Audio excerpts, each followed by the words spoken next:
Hey all, Tony here. I thought we'd do the newsletter a bit differently this time. People don't like to read stuff, right? So let's do it this way. We'll do it via video. And this is my last chance to invite you all to Game Conjunction. No script this time. I'm not going to be reading from a teleprompter. I don't have a teleprompter. But I do have a bunch of notes. So I'm going to go through these just to tell you about some of the highlights that we've got at Game Conjunction this year. 2025. It's from October 31st to November 2nd. Hopefully this will go out in the newsletter today or tomorrow, and so you should have enough time to grab tickets still. It's at the Louisville Marriott East. That's just off Hurstbourne for those locals that know that. And it's just for the community. You know, we put this on as running Mega Games for...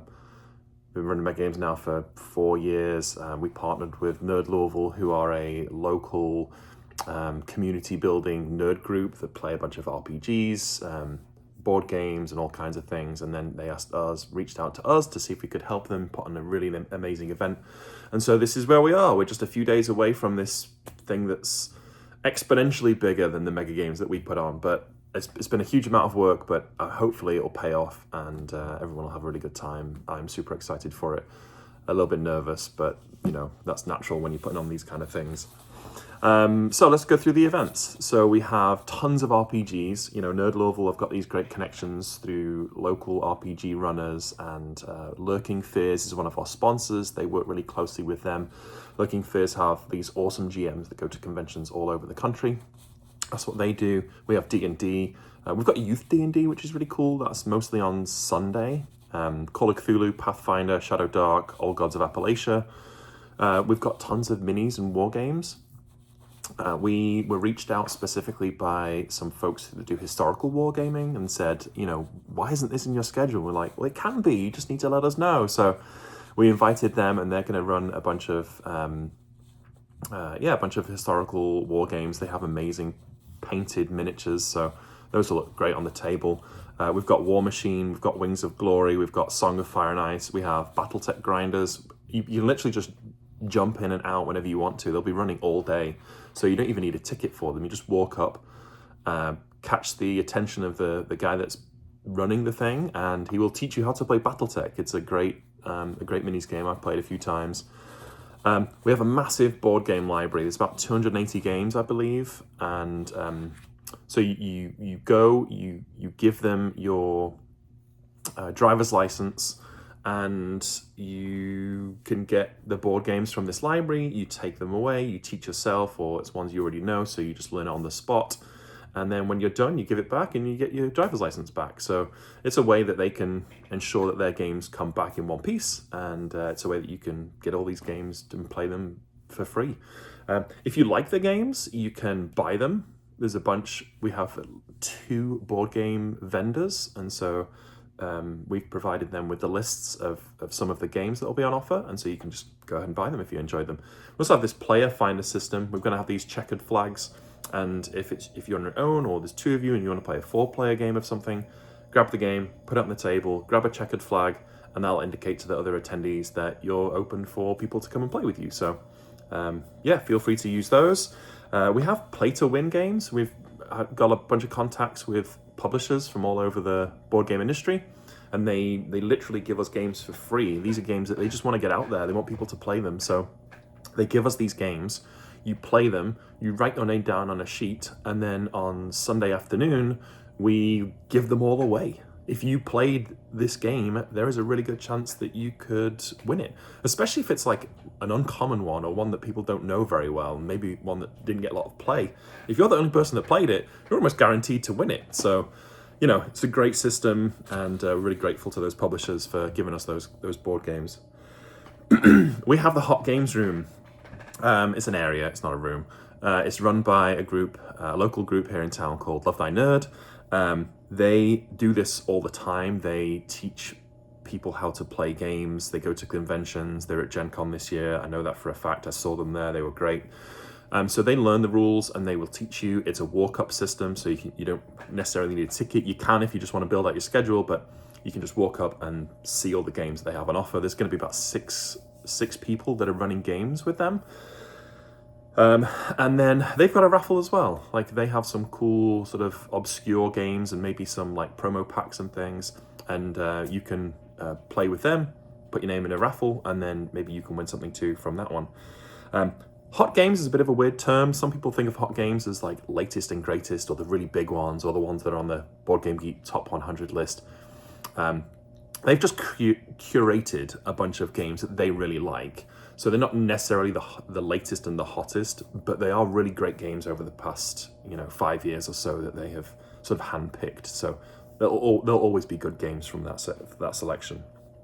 Of course, it wouldn't be anything to do with us unless it had mega games in it. So we have 5 mega games. We have 2 of them are my design, interestingly. We have the Age of Fur and Fang, which is a short 2-hour game on Friday afternoon.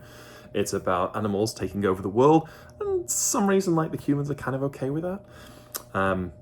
And you are building the government for them. You are, finding out what the animals need and writing the constitution and that kind of stuff. It's light and silly, and it should be a good time.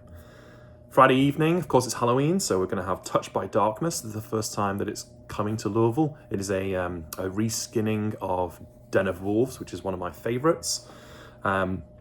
Everyone's working together to push the shadow back in this fantasy setting, and meanwhile there are some traitors, some hidden cultists that are trying to mess everyone else up. So that's it's a fantastic game. It's the best packaged game out there too. So if you play it and you like it and you want to run it with your group, it's available from the Game Crafter, and you literally just press a button and it arrives at your door, and you can run it out of the box. I think it's the only game that does that so far. So it's really good.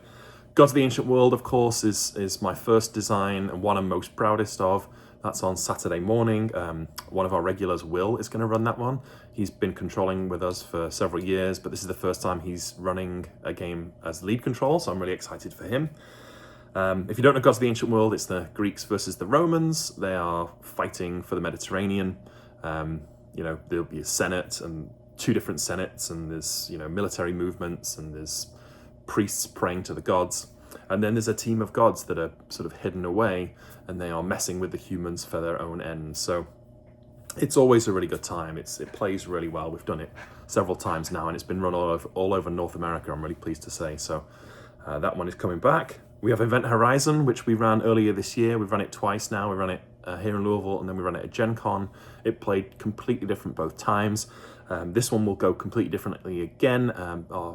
My good friend Forrest is running this one. It will be a smaller player count likely, so that in itself will change the way the game feels, which is really great. And then finally we have Alliance. So Alliance is this sort of great geopolitical simulator where instead of having names of countries, they're called like rich country and greedy country and pacifist country and all these sort of stereotypes. And it's this really interesting system where you have to, if you want to get something done, it uses tokens and things, sure, but it also requires you to sign things and get people to sort of come in on your schemes, and then you run those by a GM, and that GM sort of adjudicates them based on how much you contribute and how many signatures you get. So it's this really interesting sort of open world version of, it's like, some of that feels like Watch the Skies, but without the aliens. And that does not say it's, that sounds less interesting because the aliens are antagonists, but when you've all got your own objectives and you're doing these really open-ended things, it makes the game really interesting. And this has been run dozens and dozens of times all over the world, so that'll be a good time too.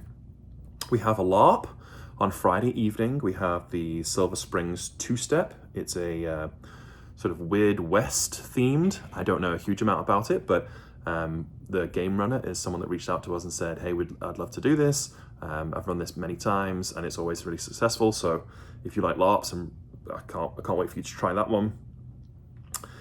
On Saturday evening, after Event Horizon, we have Tales of Vicious Mockery. This is an RPG group. No, it's not. It's a group of comedians that are playing an RPG in the style of Critical Role or something, where they're on stage, but they're all fantastic. They're professional comedians.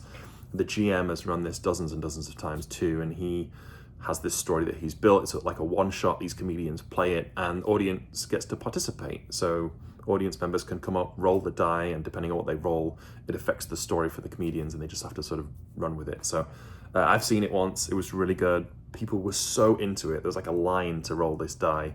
And yeah, can't wait to share that one too. Be great with a drink. It's going to be after dark, so like not necessarily family friendly, I believe.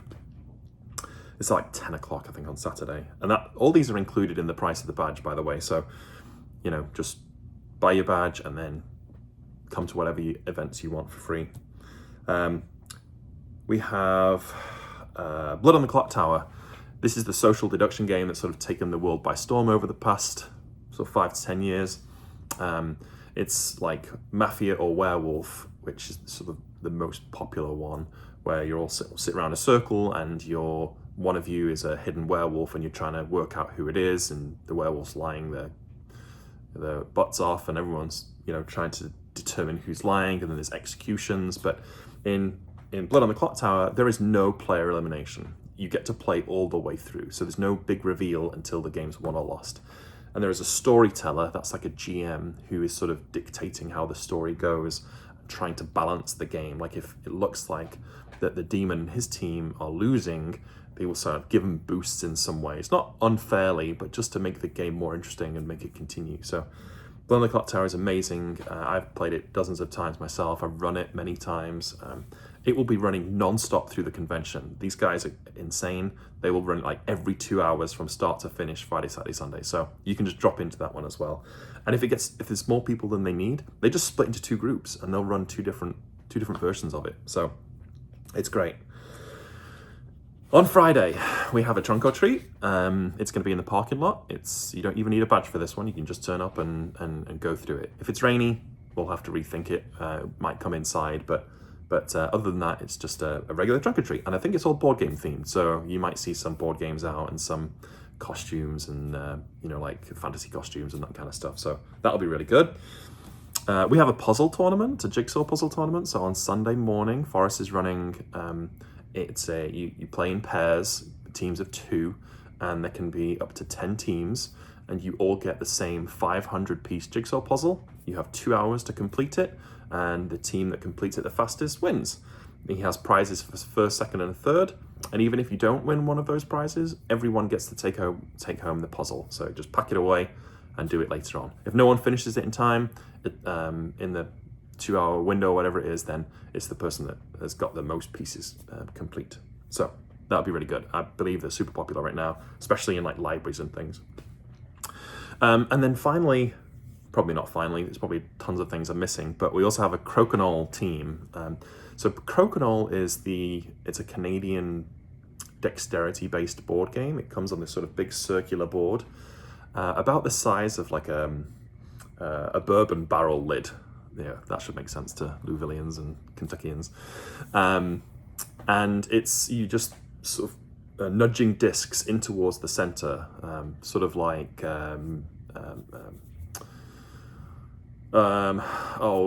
it's gone from my head now. The Canadian curling is kind of like curling, but you're shooting these discs into the middle. You're knocking other people's discs away. You're trying to get as close to the middle as possible. It's great.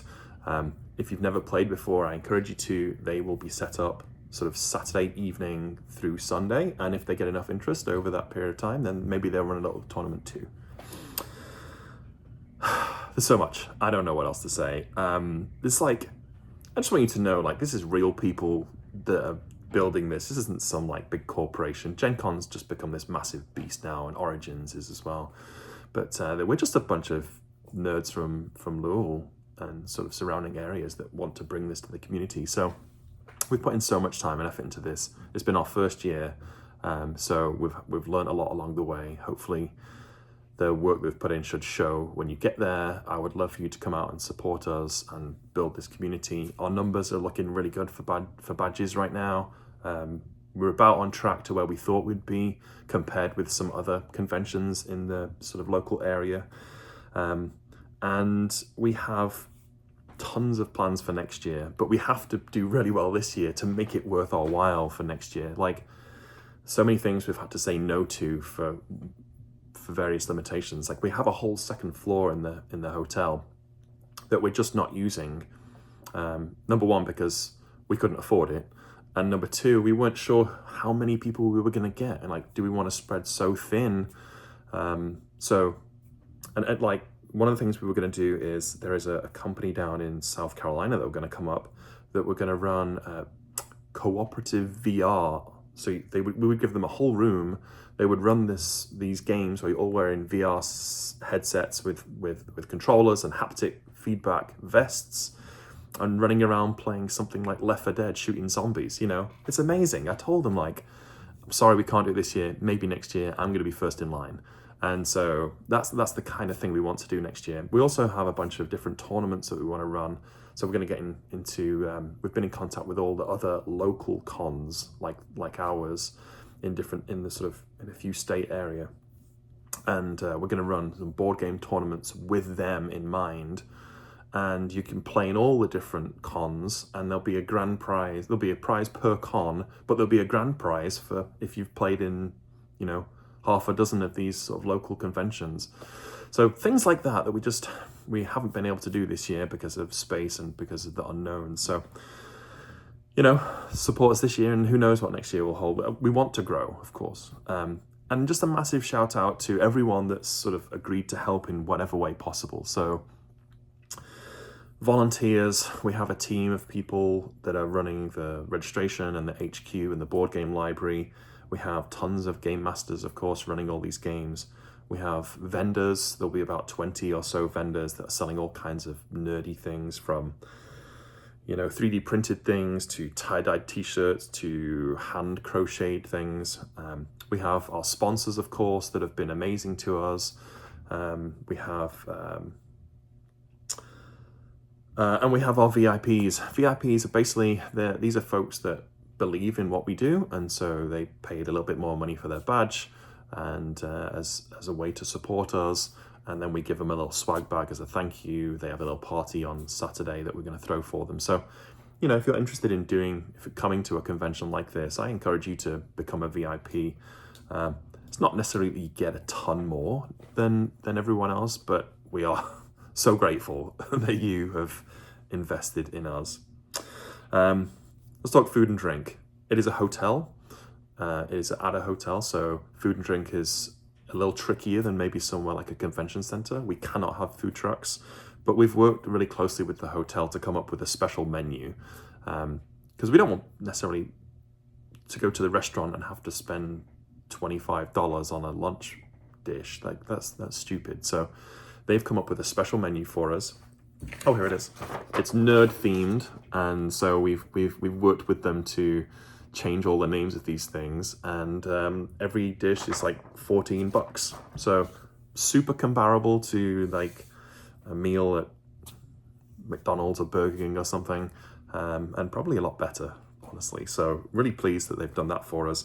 They also have a bar at the hotel, so they have 4 beers on tap, and we've worked with them to pick out those beers. They are also nerd themed. I will let you work out what those are when you arrive, because there is a specific theme to them, which is really fun. There's also they have Starbucks coffee available for purchase. They have a snack bar that will be open the whole time. So if you're in the middle of a game but you just need some protein or whatever, you can run and grab some nuts or whatever. There's water stations available. Let's see, they have their restaurant is called Chard, and it's pretty well reviewed online, so go look at that. And then finally we'll talk about sort of the badges and registration. So pre-registration is going to end sometime on Thursday, and all that means is ticket prices will go up just a little bit. Badge prices, excuse me. Badges are what you need to get into the convention. Tickets are what you use for the events. When you're at the convention, you need to wear your badge around you at all times, and but you can buy on the door. If you've not decided if you're going to go yet, or you missed the window or whatever, you can buy your badge at registration when you get there. You can buy a 3-day badge or a single-day badge. Kids under 6 are in for free. Kids under 16 are much cheaper, but we do ask that you keep an eye on your kids all the time. This isn't one of those places where you can just drop your kids off and then go leave for 6 hours and come back. We want your kids to be safe, and so we want you to be nearby if they're under 16. And there's free Wi-Fi at the hotel, so that's a thing that nerds love. That's it. There's a lot there. I'm sure I'm missing a bunch of stuff. Thank you for bearing with me if you've listened this far. I hope to see you all on Friday, Saturday, Sunday. And it's Halloween on Friday, so dress up. I'm going to be in costume, so half the people there. We've got merch. There'll be some t-shirts. This is our inaugural event, so this might be the only time to ever grab this t-shirt as a sort of a sign that you've been here with us. There's some custom dice. We've got some stickers, and Nerd Louisville has a bunch of their sort of slightly older merch that they've had for a couple of years, and that will be all on sale. They want to get rid of it, so buy some merch from them. They are a local charitable gaming organization, so go support those. Those guys do really great work, sort of encouraging youth to get into sort of the nerdy arts like role-playing games and become great storytellers and members of the community. So yeah. I didn't mention the cosplay competition. Cosplay competition. There's 2 phases to the cosplay competition. Sunday morning is private judging. And so what that means is if you're interested in participating in any way, you have to be at the private judging. It runs from 3 hours. I think it's 9 to 12, but look on the website to confirm.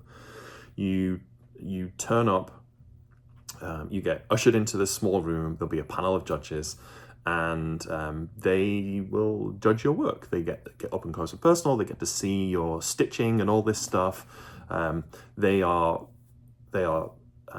They have been through this before. They have been cosplaying a long time, so they are experts, and they'll be very, very, they'll give you great feedback, and we'll give you advice. Like, if you want to make your cosplay better, that's what they're there for. They're here to say, you could do this next time, use glue in this place, whatever that looks like. I'm not a cosplayer, so I don't know, but for cosplayers that want to get better in that craft, these guys they're from Arc Studios, and they've been doing this a while.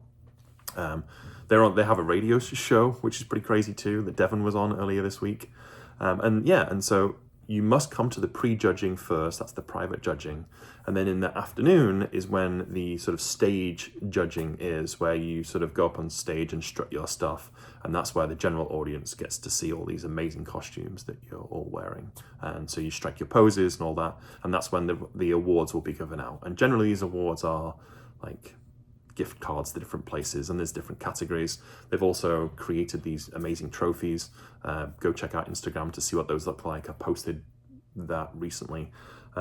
So yeah, that should be really, really good. Of course, we want to cater to all different types of nerdom, from gaming and cosplay and comedy and all these different things. And so we hope that there's something for everyone. Even if you're just sort of nerd adjacent, or someone that plays Scrabble every week, come along and go to the hot games area and try a board game you've never seen before, and this might open your eyes to something wild that you or they have never experienced before. So I hope you do come. Like I said, we've put in a huge amount of effort. I'm really proud of the work we've done, and I can't wait to see you all there. So we'll see you this weekend.